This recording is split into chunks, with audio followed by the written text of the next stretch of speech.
There is, and I won't go into the whole story, but there's one night in my 20s, and it was a wake up call. It's the first memory I always think of when I think of like, oh shit, I gotta change. Like this is not good.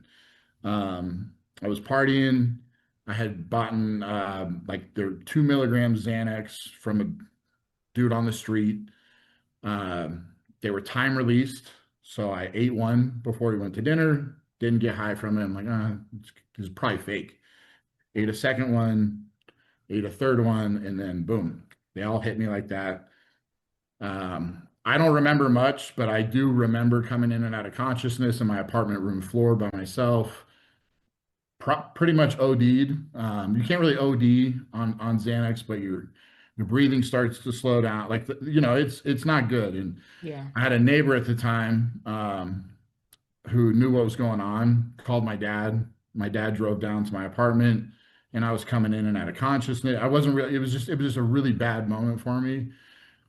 Uh, and unfortunately, I still went out to the bars and partied that night when everything cleared. Like I still made stupid choices after that, but I've had nights sitting there thinking after, 6 in the morning, I partied all night, alcohol, drugs, and I can feel my heart racing and I'm terrified to go to sleep because I'm worried that I might not wake up.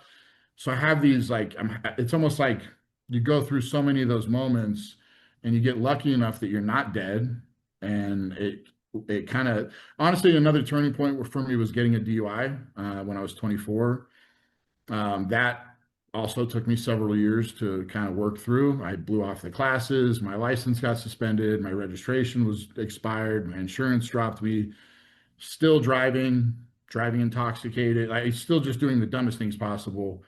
Um, it wasn't until I went to the first DUI class and I'm sitting with this group of people and I'm looking around, I'm like, yeah, these people are kind of grungy. Like I don't belong here. I'm not an alcoholic. And the teacher of the class, she goes, okay, anybody in the class, I want you to raise your hand if you think you have an alcohol problem.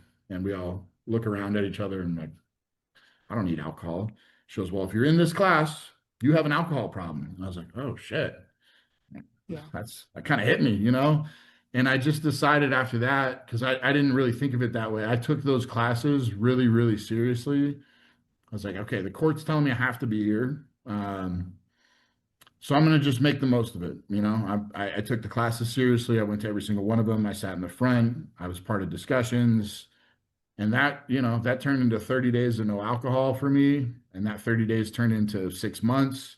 6 months turned into a full year where I didn't touch alcohol, cigarettes, drugs, anything. So there was a couple of pivotal moments for me. And I would say that those are probably the biggest when I think back and at those times, like, okay, now I know why I had to make a change. Otherwise, I probably wouldn't be here. Honestly, I genuinely think that had I not made a significant life change, I'd either be homeless or in jail or possibly dead. So, What? yeah, So here you are, you're in this, I think they call it like AA, right? When you go through a it's DUI not class. technically AA is voluntary. It's a court mandated, basically drug and alcohol class that you have to go to.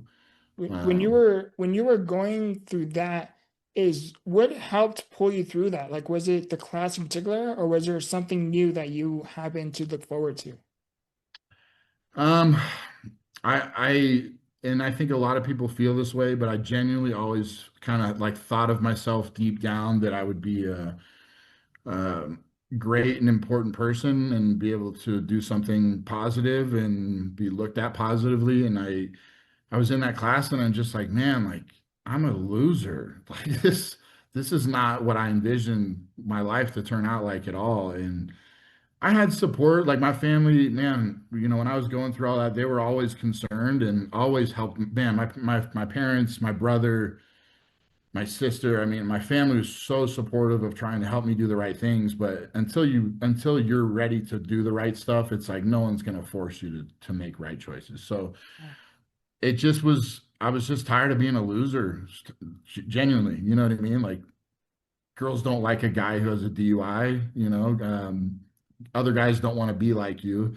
And I was the life of the party. I had phone calls every night. Let's go out to the bars. Like, and as soon as I quit drinking, those calls, they kept coming for a little bit, but when I stopped answering all the time, those friends that I had, Yeah. they're not there anymore. You know what I mean? So it was pretty eye-opening to go through the whole experience, but I always felt deep down that I was genuinely meant to do something positive and be an important person.